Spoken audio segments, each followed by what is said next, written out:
think I just moved you there. Oh, the light's working. Okay, well, welcome everyone to the May 3rd, 2023 Economic Development Commission meeting. And let's see, roll call here. So we've got Dave's here. Yep. Jeff's here. Yep. Bob, Carrie, Frank, Stacy, Gary, Bob, Aaron. We doing well? We're doing well. We definitely have a quorum. Who'd I miss? Gary wasn't here, right? Well, I'm here. I think it's Jeff. Jeff's not here. Jeff Bates. Name tag? Yeah, it's in front of you Yeah. there. Oh, okay. Okay, well, let's start the meeting out with the Pledge of Allegiance. Frank, if you could lead us in that, please. Go ahead.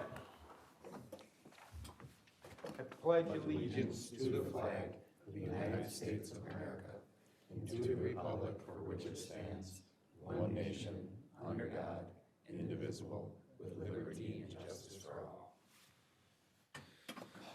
Thank you, Frank.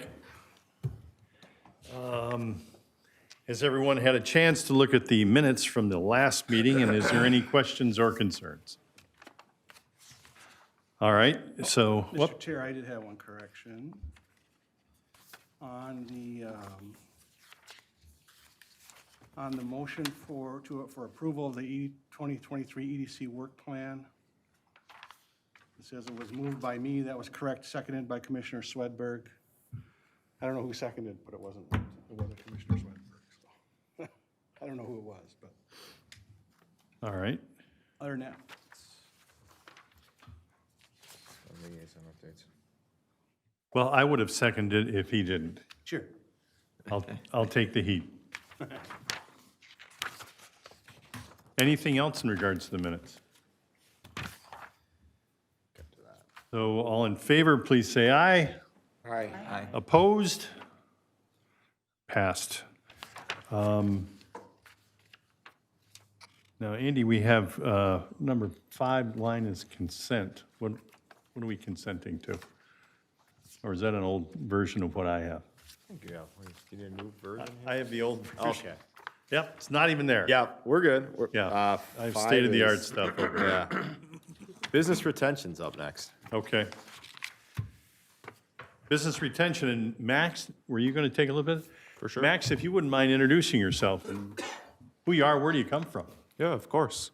My name's Max Losi. I just started up here as the new community development specialist.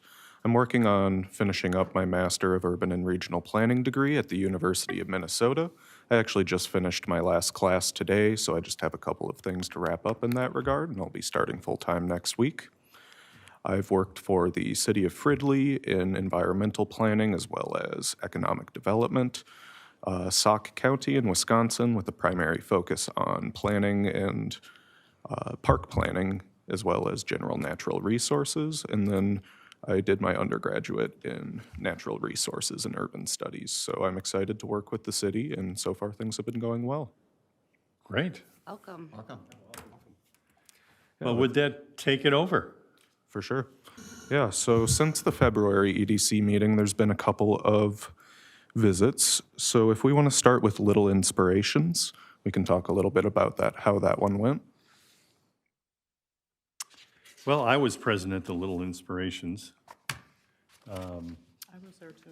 Stacy was there. We had a good time. And it's a business that's growing, and it's in a unique location over there. Yeah. And they're really glad to have them in the city of Oakdale, and they were very glad to have the business here in Oakdale. And where can you go wrong with watching little kids all day? Right, Stace? Right. Anything else you'd want to add to that? I think they were grateful for the visit. It seemed like they were really receptive. Hopefully we can get them a little more involved in the city Yeah? events and things. Is it their 10-year reunion? Yeah, it was their 10-year anniversary, so I think they've been kind of a little isolated there maybe. Yeah, So, yeah. Andy, I don't know, I don't remember, was there follow-up at all with Yeah, that one? I've got the notes here I can add maybe add a few Please. pieces to that. So yeah, we met with the women-owned business, Kelly Dunstan and Jamie Keys. Again, yeah, 10 years in business. They were in a different location in Bergen, then moved to the new location where the old Cub Foods used to be. They have 11 staff, including the owners. 3 of them are part-time. They've had a lot of long-term staff that have been with them. Both owners had previously been in the daycare industry, so they're able to recruit that way, and that's kind of been how they've been able to maintain staff. They did mention a couple things about how, the industry has changed, and I think Stacy would agree with this too. The focus on early childhood learning and not just a place to drop your kids off has definitely changed. One of the things too that they have is incorporating technology. They've gone away from like I remember when my kids were little daycare sheets of how many times they went to the bathroom and who they bit that day, and now they do that all electronically and send that information out. They seem pretty comfortable in the space they're in now. They're about 4,000 square feet. They thought they wouldn't need all that, but by the time they built out, they need that, and they are partnering with some other businesses in Bergen Plaza. The swim school next door to do swim lessons as an add-on. They also do soccer shots, comes in, and then they're looking at the High Five sports place too for another potential partnership. A couple other things to note too is they kind of have like a commuter location almost. Like a lot of the parents that go there, may not live in Oakdale, but they're going into St. Paul or Minneapolis, and it's like the perfect kind of half spot on the way home. So that was something really interesting that I took away.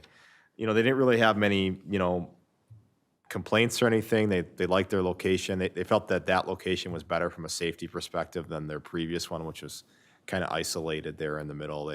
There had been some like little nuisance things with graffiti and stuff, but had commented that the police department was really good about responding to any of those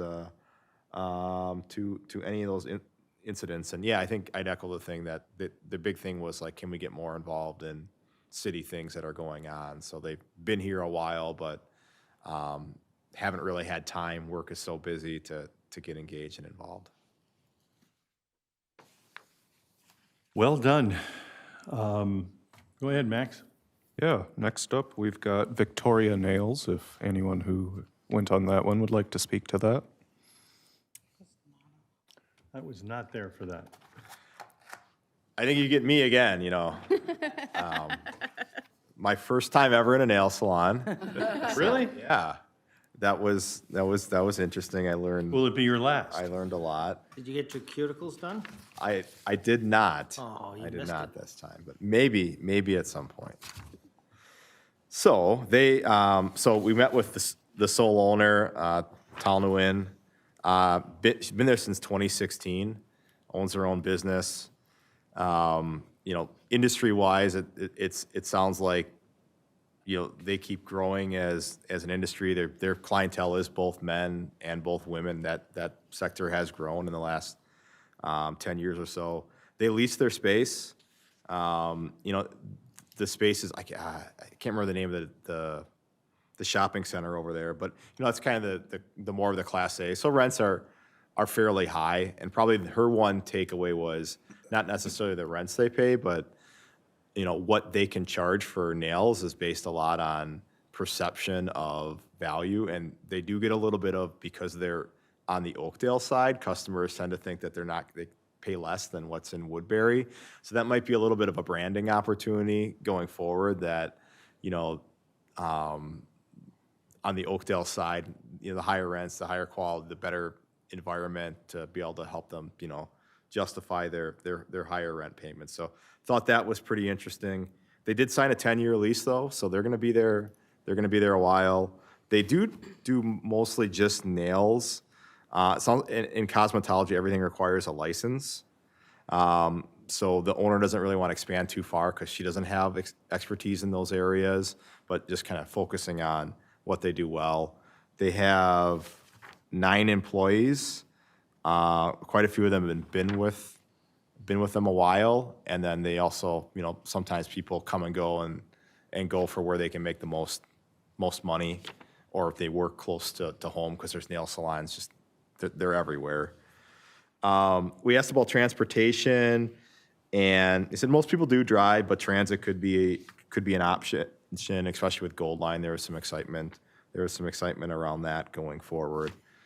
And the owner does, actually, she bikes in on occasion to work too. So, yeah, that was the summary. We asked about involvement in things, and she's just really busy working. I think said first day off in like 6 months, and so I don't think we're going to get her on the EDC, but just a great viewpoint to have, and another woman-owned business to meet with. Great. Great. Next, we can move on to High Five Sports Zone. I was at that one. Jeff Smith is the owner there. Phenomenal person all around, phenomenal business model all around. Really what the business is kids come in, and there's a lot of, it's sports oriented. So team sports, coaching, learning how to do sports, all of those good things there. I love their facility, high ceilings, lots of gym area, Minnesota representation on sports. High Five is very, I would say, minimal in the Minnesota market. It originated more in Illinois, specifically Chicago area, more and kind of leveraging Michael Jordan, really involved in that. So it's huge in the Chicago area, in Illinois, and then in Minnesota there are 2 locations, one in Eden Prairie and one here, and they're regionalized. So if there's another location, they'll come somewhere else that's in a different city. So other than that, they're, again, fabulous. Lots of sports camps, lots of activities for children. They have open gym. You can also come and pay a fee to drop your child off, you know, for a few hours, run out the energy. So really, really good business model, and phenomenal business and phenomenal business owner. Anything to add, Andy? Maybe a couple things. Just their location there in Bergen Plaza. If you think about malls and shopping centers and the traditional retail going down, it's a perfect setup for them. Those big spaces that they can do a lot of different things in. So I'd expect to see just more types of uses like that go forward. And and everything you said, I would echo. They were just, you know, great to meet with. They really wanted to connect more with like the school district too. So there was some direct connections like the mayor was able to make at that meeting going forward. And I think too, they may not expand brick and mortar within that building, but they do camps sometimes that are like at parks or other places too, not always in that facility. And I think their big thing is the summer camps is where they kind of make most of their revenue, but they have programming throughout the year too. Nice. Sorry I missed it. Next time. You put your gym shoes on and I never go an without activity. them. Yeah. Great. Well, next up and last of those that have been completed, we have CCF Bank, which just occurred yesterday. So I don't know if you want to say a few words on that, Bill? Well, Carrie was nice enough to be present during that whole thing. Why don't you give us your opinion on how well it went? Yeah, it went very well. So it was good. We had several of us from the team on there, and for us and what's gone on, we've had some turnover and kind of a newer crew there. So it's kind of nice that the manager was there, and as well as our new lender that just started a month ago. So that was good. We had done a big remodel 3 years ago, so there wasn't necessarily plans to expand. You know, we're open to other things in the future, and we'll see kind of what happens with expansion in the Twin Cities. But it was overall very good, very helpful. I think, you know, most of the feedback was pretty good and positive. And some of that, which was a little bit mentioned earlier, is just kind of where are the best places to get information on what's happening in the city. And I realize there's all kinds of different departments that are involved with that, whether it's chamber, city, or other groups. But just, you know, if there's even social media things, or, you know, what's the best spot to just kind of know what's going on, because there's certain things I know about all the time, and then there's other things I'm like, oh, that happened, I didn't realize. So, yeah. That was great. I thought it's really nice to have a quality bank like CCF there, and to be able to meet everybody who's involved there, of which I think I knew most of them. Yeah, yeah. And just know the quality of people that are employed there, and they really care about the city of Oakdale, you know? Yeah. And they're coming from the small town Wisconsin kind of a theme, I think. Yeah. And they bring it into Oakdale. It does, and yeah, so we've got commuter from River Falls, and my boss is over in Champlin, but like 4 of our employees are within 5 minutes of the branch. So we've got a big core group that's very, very close by and lives in Oakdale, and, you know, as part of that. We have a high school student that walks over from Tartan, so it's nice to be, you know, have people so involved in the community Yeah. right there. It's also nice for turnover, too. I bet. Andy? That's a question. Oh, go ahead. What's the future for brick and mortar banks? You know, I mean, you know, everybody's online, and that's the big thing, isn't it? Yeah. And brick and mortar, how are they doing? Yeah, so, I mean, I feel like what's been happening, it's already been happening pre-COVID, but happening more is hotel spots. So I don't think that necessarily, You might want to describe what is a yes, hotel. yes. So Frank is basically, thinking you got a Holiday Inn. in. yes. So what we have in our office, like I'm in there every day. I have a regular office, a couple of us do, and then we've got like 4 offices that have ports for laptops, and anybody can come over. So we're headquartered in Eau Claire, but we still have plenty of people that visit the Twin Cities or have clients in the Twin Cities and will come in and use a hotel spot. So that is becoming much more common. For me, I personally have a laptop. I can use it at home, I can use it other places, and when I come to work, I just hook it up to my dual monitors and have it ready to go. So that is happening more. I know as far as us for expansion, and I think for a lot of banks, you won't see brand new ones built too often. It'll more be acquisitions or taking over an old place that closed that works for a bank location. I don't think you'll see a ton of brand new bank locations opening in the future, but drive-throughs are huge. I feel like that gets used more and more, as time, I've been in the industry for 15 years, drive-throughs, now 85% of transactions or something to that level. Sorry, I keep on ignoring you guys over here. So yeah, that's kind of where that is going. But it also works well for remote workers and having that. Our SBA specialist he's in Oklahoma. He can do everything remote, and all of our SBA program is remote. So that's really cool when you're looking for specific talent and you're not getting people. It's hard to find somebody in Eau Claire that has, there's maybe a couple people that have that experience in all of Eau Claire. So it's good for that, for looking for specific talent.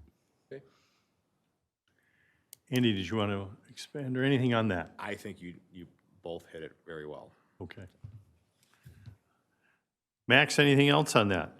Yeah, on that note, unless anyone has any other commentary, I want to let y'all know that we have 3 more visits scheduled, and that will conclude the program as funded for this year. With that, Kim will help us prepare a report that identifies some of the common trends throughout the businesses, what they said, what they want to see from Oakdale, and we'll look at that and present it to the EDC as well as the City Council and any other relevant bodies, and take a look at what we can do to better support the business climate in Oakdale. Great, that's what we're looking for. Shall we move on to new business? Or am I looking at the wrong schedule again? No, you're good. I'm good? Small area plan. There we go. Glenbrook Small Area Plan Presentation. Yeah, I'm wondering if we could get the screen pulled up. This one? Yeah, perfect. So when we were going through the work plan updates, one of the suggestions from EDC members was, making sure that there's city studies coming through, like the bike and ped, an opportunity to provide input and really kind of know what's going on. And then we had mentioned that this Glenbrook small area plan's been, kicked it off late last fall. And it's at the point now where there's some actual draft options that are out there. So thought we'd take a few minutes here to walk through, some background on the study and what those options are, and get any feedback from EDC members that you may have, and we could get that included in the record as well for this study. A little bit of background, the study itself, we got a grant from Washington County CDA to help us to look into this area. The broader study area is basically 120 western boundary, 694 the northern and eastern boundary, and Highway 36 the remainder of the eastern boundary. But then if you look at the map, that yellow area is more of the historic Glenbrook neighborhood, and that's kind of the primary focus where there's some potential land use changes that could come out of this study.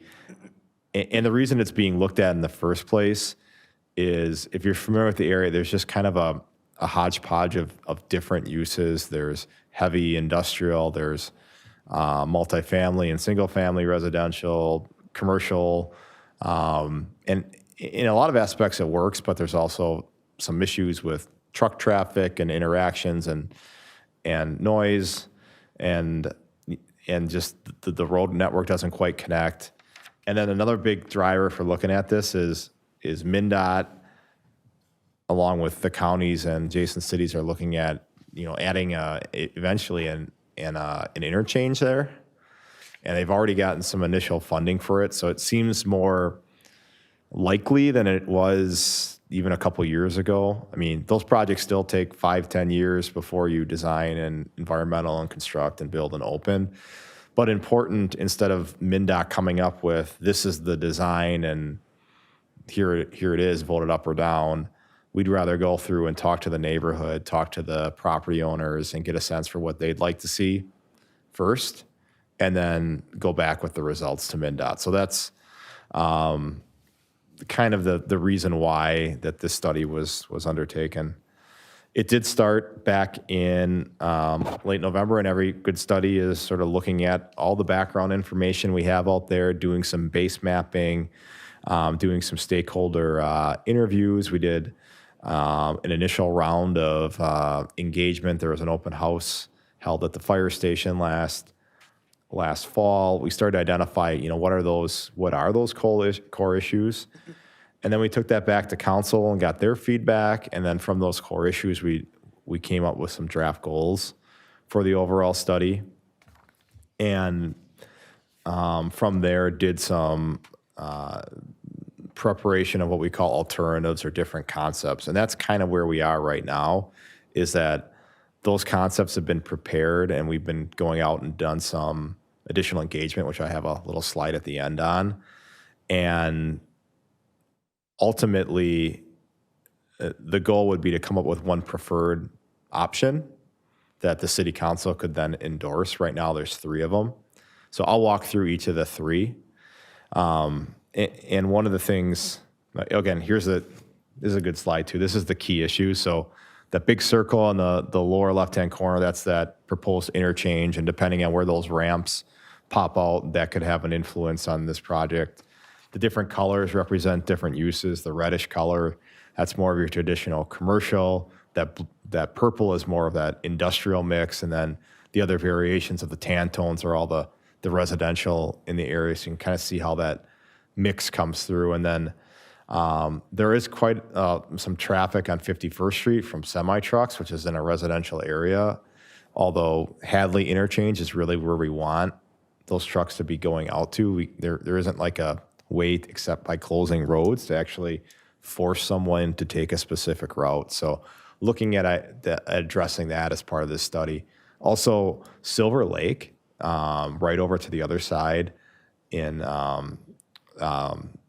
North St. Paul, there's a walking path around that whole lake, and a lot of people from this neighborhood, they use that facility. We also hear about Gateway Trail, which is just south of 36, about wanting better connections there. And that was something pretty interesting from the neighborhood, is there's a lot of people that walk in this neighborhood, for a neighborhood that has no sidewalks and has semi-trucks that go through it. So those are some of the, the early kind of issues we identified through the study. So there's three alternatives, and I can walk through each of them. The first one isn't really showing too much change. It's basically the road network stays the way it is. The properties highlighted in yellow are the ones that, you know, could potentially change in use, whether that's from residential to, you know, more of that commercial, light industrial type into the future. There's also, I think the mouse works here, yeah. There's a group of duplexes here behind this commercial that are really hard to access and feel kind of out of place in this area and a little bit tired. So that's been, in three of these concepts, one area of potential land use change. So that's one of them. And the second area of potential land use change is this parcel here. It's a vacant parcel. It's on the market. The owner really wants to just know what he can do with it. And we've kind of been saying, let's get the study done to figure out what the overall vision is to help you out. So in this concept, you know, I think it's really kind of stays the same as commercial. So here's where we start to get to some variation. That yellow and black line is kind of this idea of continuing a frontage road. I think I lost my mouse, but, oh, there it is. I know I can change this thing too. Well, so this would be a new roadway connection. This would have property impacts to that vacant parcel as well as Tice construction here. But one thing to note too is that this would be likely done as part of the MnDOT project, and you know the city council has been pretty clear that the city wouldn't be using like eminent domain to acquire property in this area. So it'd have to be either working with willing sellers or part of that broader MnDOT project. But this concept basically, oops, oh, I skipped ahead.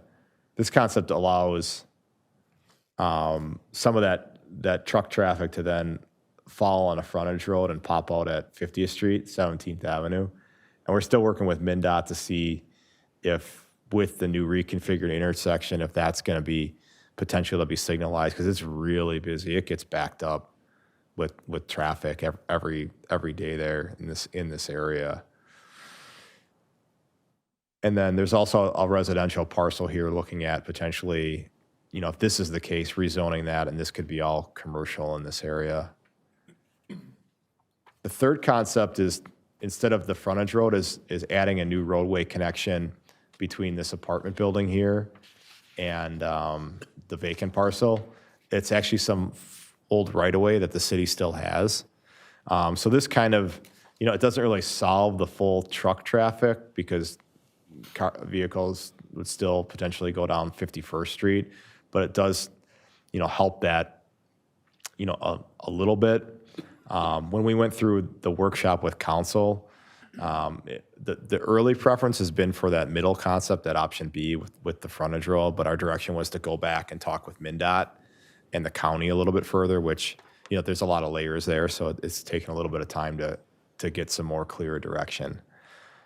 But those are the three options, and I can, after this slide, I can pause and we can go back to any of them. But the latest round of engagement is Planning Commission was April 6th. There was some input from them. One of the directions we got too from council was that apartment building. Sometimes when we do mailings and things, it's hard to really reach individual units. So there was a clear direction to go out and see if you can partner with them to do some more engagement. And our city planner, Luke McClanahan, did just that and connected with the property manager, and they actually agreed to host the open house and somehow picked the one nice day last week on the 26th to have it outside in their courtyard at the apartment building. And then we sent out invites, mailers, but also had it basically open to anybody that wanted to come, not just the apartment building. And there was something like 20 residents there. We also had a virtual meeting, option 2, which was on Monday of this week, where we got a few more people that, chose that option that didn't, not everybody has time to pop over to a meeting or that ability. And then there's an online questionnaire available on the city website right now that I would encourage members of the EDC to that might be a great way too to get feedback, is just submit that. So, and then lastly, our city planner was out there today just talking to businesses, one-on-one, doing a little door knocking. So talked to, I think, 7 businesses today about the project and keeping them informed. So the goal here is to, again, meet with the agencies and then around late May, early June, come back to city council with a recommendation. So that was kind of a lot. I'm happy to answer any questions, take any feedback on the options. What's the main reason that trucks are going through there? Is it because of the industrial or just the way 36 is, or what? Is there I guess I don't. It heavy- surprises me Yeah. that so many trucks would use that route. It doesn't seem very. Yeah, and it's about 6 to 8 a day, so it's not, Okay. like to, put that in the scale, but if I'm thinking of that outside my house, that's kind of a lot. Yeah. When they redid Hadley and put the roundabouts in, I think most businesses are telling their trucks to take that route, but like Google and algorithms and everybody plugs it in, it's telling them to take, 51st Street in. And there are 1 or 2 businesses that are an exception where they can't get out. That's their only access out is that way based on where they're located. So that's one of the things too with the industrial is, I should probably point that out, is there wasn't really, most of those businesses are doing really well and thriving in there, and making wholesale changes to that wasn't something that really rise to something that, if it's not broke, don't fix it. There is some outdoor storage. There are some areas where pavement, is a little excessive, or stormwater treatment could be done, or building, and that could be done like through performance standards over time, but there haven't been any wholesale changes proposed over in the industrial area. I'm looking at it, and I mean, live right now, that intersection north of 36, so going north on Century, all the way up to 50th is red. So I don't know how it would help to put moving traffic down to 50th would help. I like the idea of the frontage road, but to push everything onto 50th, you'll never have anybody get access to Century unless you're going right and going north. I think the concept would be a full access. That'd be the only way with a signal. And I think the question would be there'll be ramps, and MnDOT is going to try to tuck those ramps as close to 36 as possible, but that'll have a signal. And then can you have 2 signals operate that closely? And hopefully if you have an interchange, you're not going to have the backup, right? You're not going to have, that's going to resolve that southbound backup where you can't turn left. So I would not see this frontage road piece happening without the interchange. Yeah. Would it make more sense to have like a roundabout there instead of how they did up on Hadley where they had the ramps and then, Well, so much of it's going to depend on what they do with that Yeah. interchange. How are they going to handle that?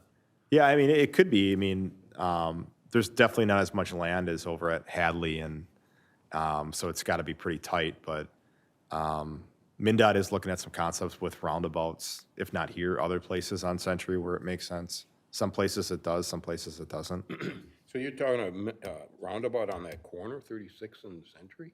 No, I think it would have to be like 36 and maybe 51st is what. Right up there, yeah. Yeah, Yeah. is that what you were thinking, Stacy? yeah.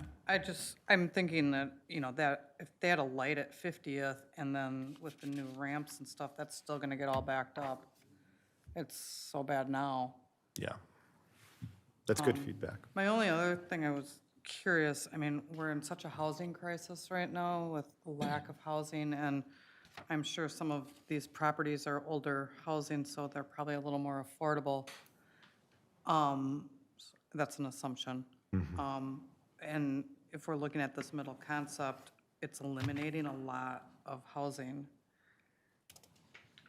So just something to keep in mind.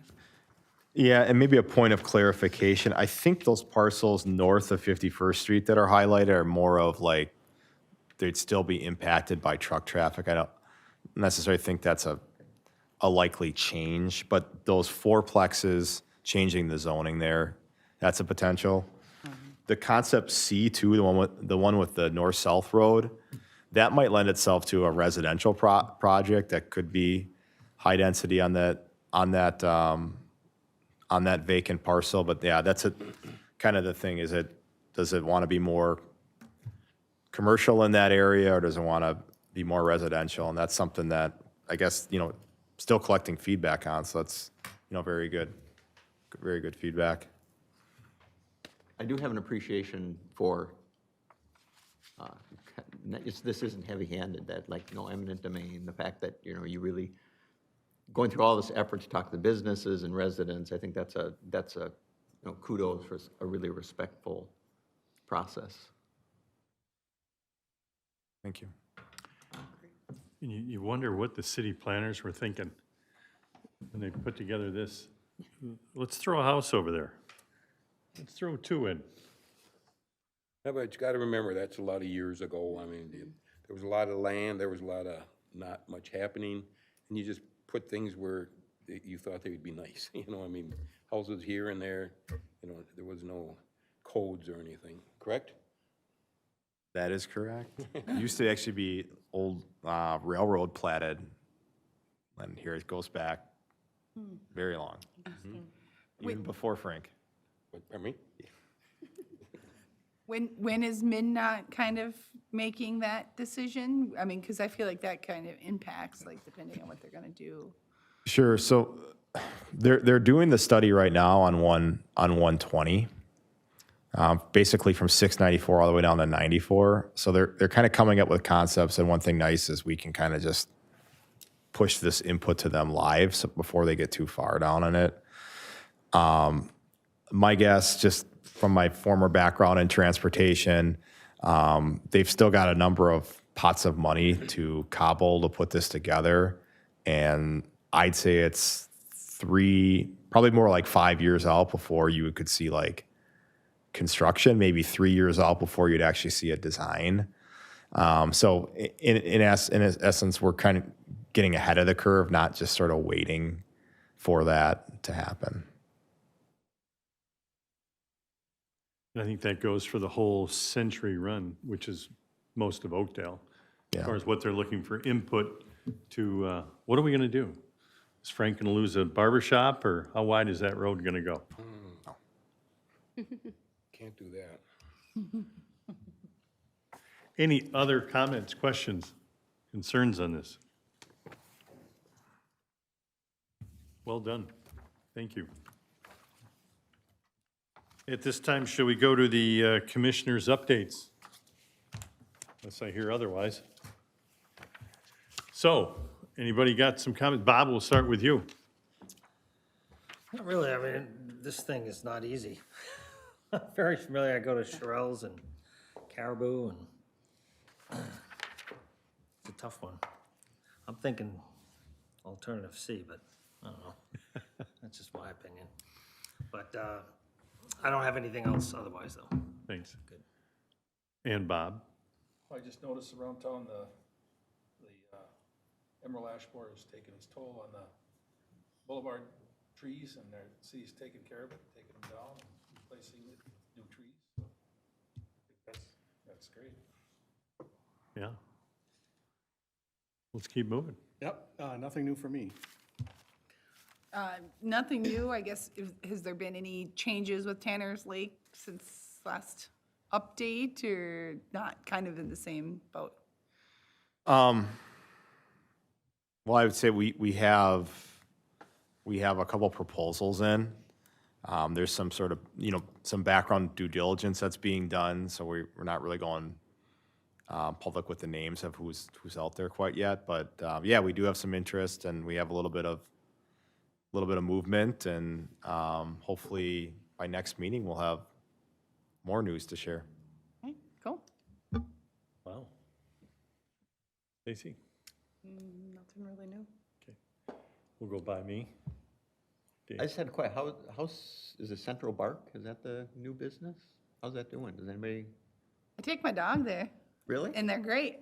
Yeah. One of the only places I can get, grooming without 2 months out. So I don't know, they seem like they're growing pretty well. I mean, this is based on just me going there every so often. Right, no, I and drive yeah. by it all the time, but I don't have a dog. It's like, well, I don't know, like walk in there just to, see the Yeah, place? Yeah, they seem pretty happy. I know that they're at the Woodbury Expo, and Okay. they seem to be doing pretty well from what I see, and yeah. Good. They have competitive prices too. I've taken my dog there for nail clipping and grooming. Yeah. And, yeah, it's a really nice place. I went to the grand opening. Yeah, So, great people. yeah, I've done I recommend it. couple groomings, and she's gonna do doggy daycare in a couple weeks for the first time and start doing that. So that's fun. But I definitely, as far as daycares go, they have a lot more interaction and training than the average one without being really more expensive than average. So good. I've been very happy with my personal experience. Thanks. I just had that question. Just some changes that are coming down the line that are going to impact small businesses. The Paid Family Medical Leave Act is making its way through the Senate. We saw that the marijuana bill passed in both the House of Representatives and the Senate, so that is huge for employers, specifically those employers that are DOT certified. So there are lots of changes there, lots of revenue that's going to have to be looked at, but maybe good changes for everyone in the larger retrospect from that. Frank, I know you've got a few things. I do, Mr. Chair, and I was just wondering, I'd like to bring this up to the commission's attention. It was on the Sunday, March 19th, St. Paul Dispatch paper, and they had a story in there about Ukrainian soldiers that came over here, and they're brought, now I'll read some of this and I'll try and condense it as much as I can. They were brought to the U.S. by Protez Foundation, a nonprofit organization that helps Ukrainian children, soldiers, civilians get free, high-quality prosthetics in the U.S. The soldiers were greeted with fanfare when they arrived in Minneapolis-St. Paul International Airport. Within a few hours of landing, they were being fitted for prosthetics by Protez Foundation volunteers at a clinic in Oakdale. 2 days later, 4 of the 5 men were walking. Now, these prosthetics are top line, top drawer things, and it's given away free. And if I can find the part, the foundation relies on hundreds of volunteers in Minnesota to help with the effort. The clinic is located in donated space in the former Emation campus in Oakdale, which is owned by Slumberland Furniture. Prosthetic companies provide material at a discount, and much of the work is done by volunteer technicians and physical therapists. And the soldiers live in houses donated by the community center in Minneapolis. Anyway, again, our people at Slumberland, probably they're the most civically oriented people. I mean, they did the veterans breakfast, the prayer breakfast. They paid for all the veterans, all us veterans going to that for breakfast. I mean, I can't imagine what that cost. I think the prom was charging them like $35 a head. And they came through and did it again. They've done this for, I don't know, 5, 6, 10 years, probably 15 years.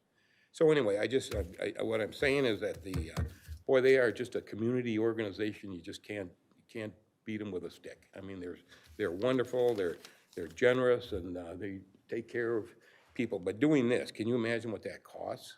I mean, and I don't know anything about the Protez Foundation. It's a nonprofit, that's all I know. Organization to help Ukrainian children, soldiers, et cetera. So anyway, but Slumberland, what a good neighbor they are, huh? They're also hosting at Forefront Saturday night, big hoo-ha for the Bridges Center in Africa. I'm going to it to fundraise all free of charge as well. So Ken Larson is a great guy. I've known Ken for many, many years. His son Michael manages the place, and great family, for sure. So you agree they are just top drawer, Oh, I right? know they are. They're Yeah, they are just great. And I guess I'm just gonna throw this out there. I mean, is there any way that the city can recognize them for all their civic things that they've done?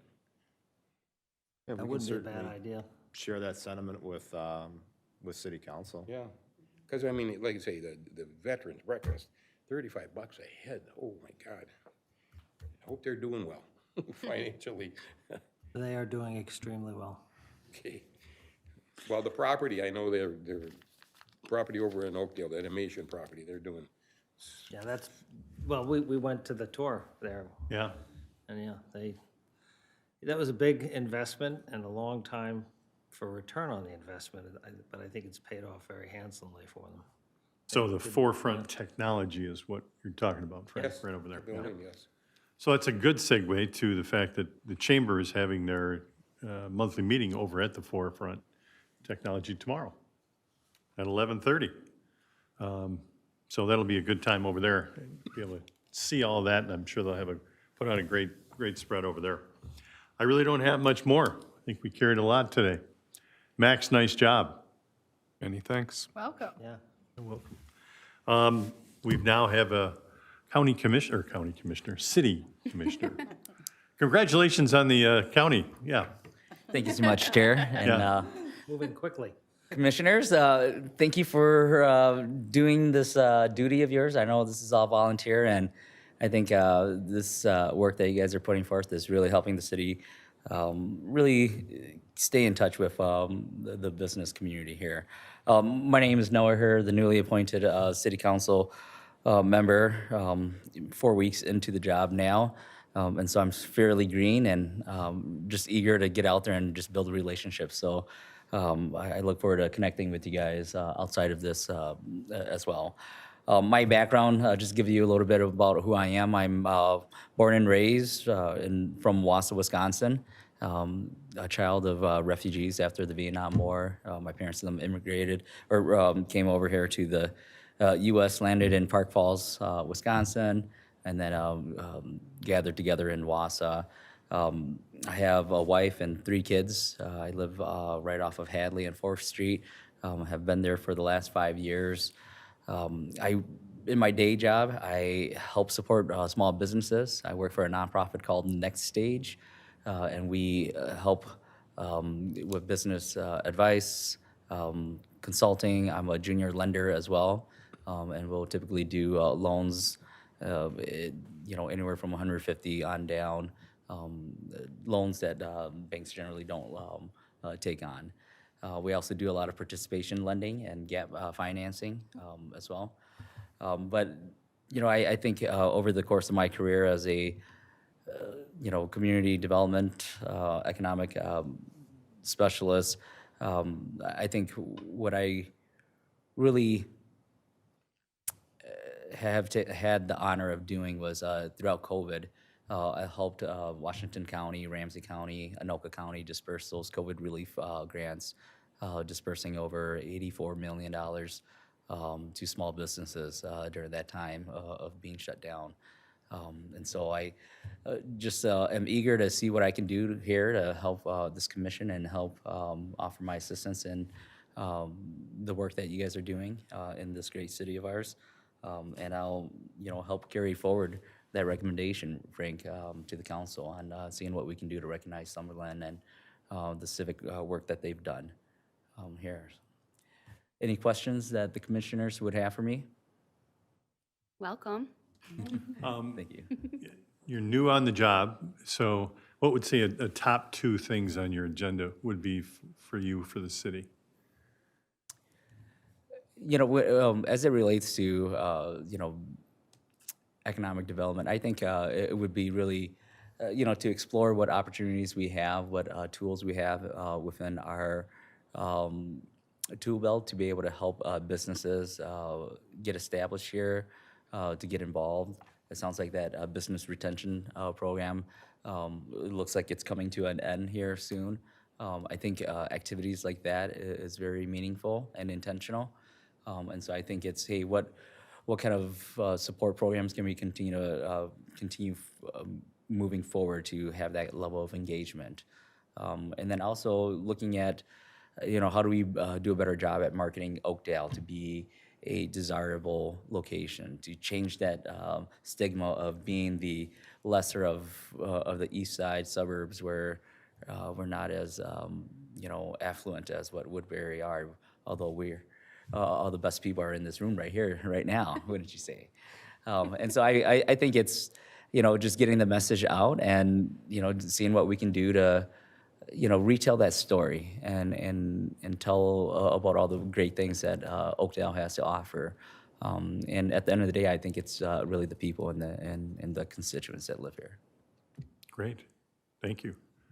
Thanks for serving. Thank you. Any other questions? Well done. Well, thank you so much. Thank you. Anything else, Andy? That's it, nothing else to report. Okay. With that, I'll make a motion to adjourn. All in favor? Aye. Opposed? All right, let's make it happen.